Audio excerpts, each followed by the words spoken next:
Again, welcome to the battlefield site here at Yorktown. I am Mike. It will last 45-50 minutes. We'll talk about the artillery, then we're going to head right out onto the battlefield itself. During the course of this program, you may have some questions. If you do, feel free, raise your hand. I will try to answer it to the best of my ability. However, if you play Stump the Ranger, I'll make it so long, so convoluted, so complicated, you'll never ask another question.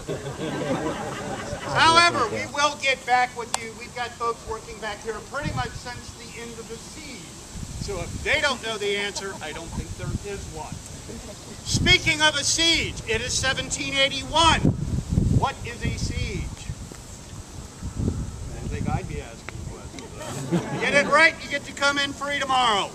I promise. A battle that fight over a certain land. Okay, we're going to have an engagement. Cornwall, 7,500 troops, over 800 sailors. He is located here with 1,000 troops over in Gloucester.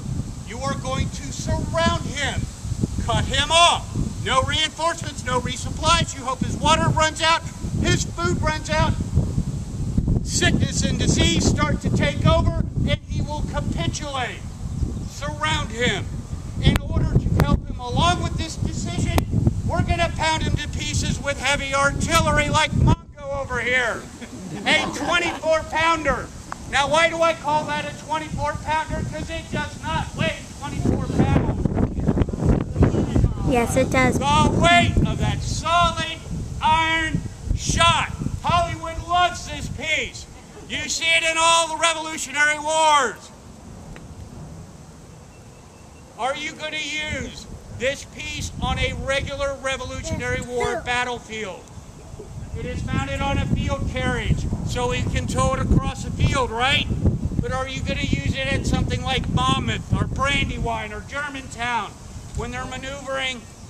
No, it weighs almost 6,000 pounds. It takes 6 teams of horses just to pull this thing. No, you're going to use something like a 6-pounder. But Hollywood loves this one, and how they get that solid iron cannonball to explode, I have yet to figure that out. But there, we're going to bring 80 heavy pieces of artillery to weaken Cornwallis's line. He has built over a mile of fortifications here. Half a mile of fortifications on the waterfront, and the same thing in Gloucester on a much smaller scale. This gun, if I take it, angle it to about a 45-degree angle, put about 8 to 10 pounds of powder in it, and fire it off, how far will that ball go?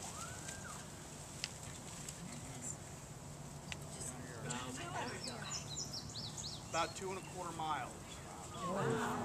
Are you going to hit anything at 2¼ miles?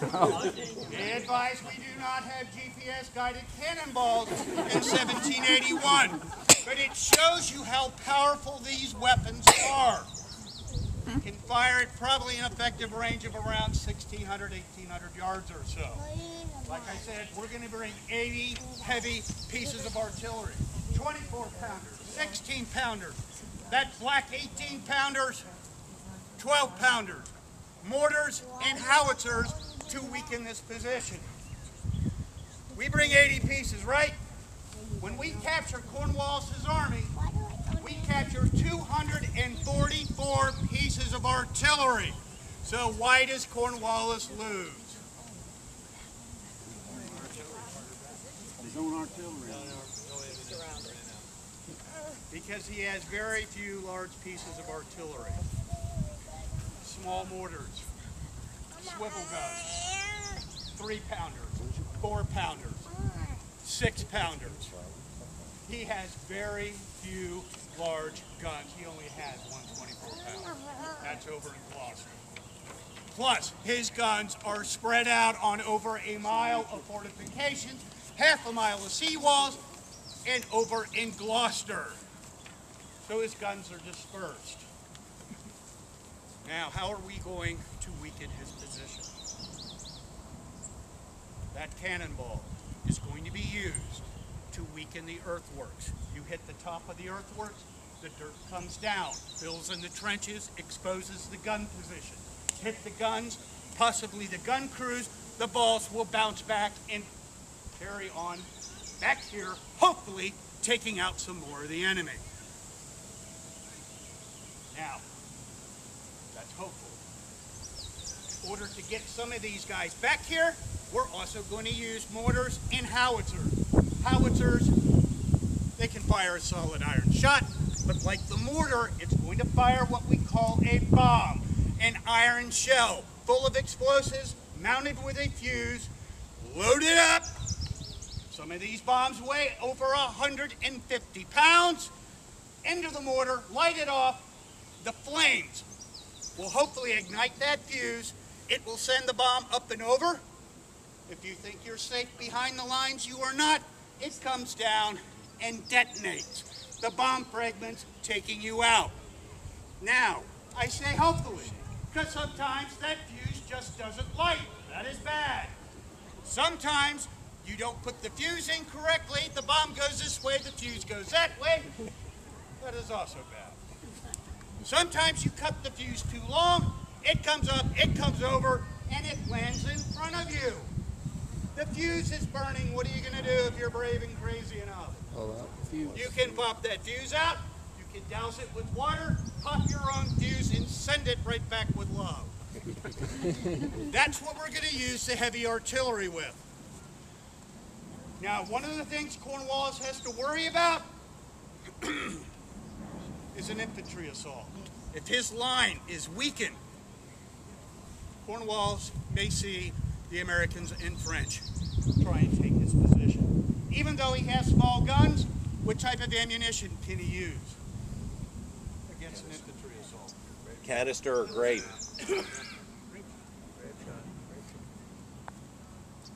Grape shot and canister. Canister is exactly what it sounds like. It is a can full of metal balls.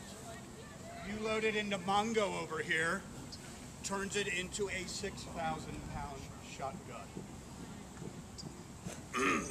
Canister. In comes the infantry. Now we're going to use the canister. How it's used? At about 300 and 350 yards.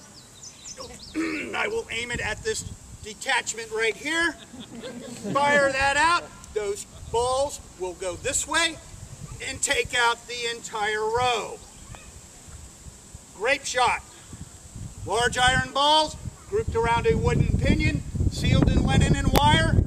Fire it from here. Same thing, except I not only take out that first row, I take out the second row and the horse they rode in on. That's how the ammunition and the cannons are going to be used here. Do we have any questions? All right, folks, let's get to the meat and potatoes and take out that infantry formation. Rise up, let's go.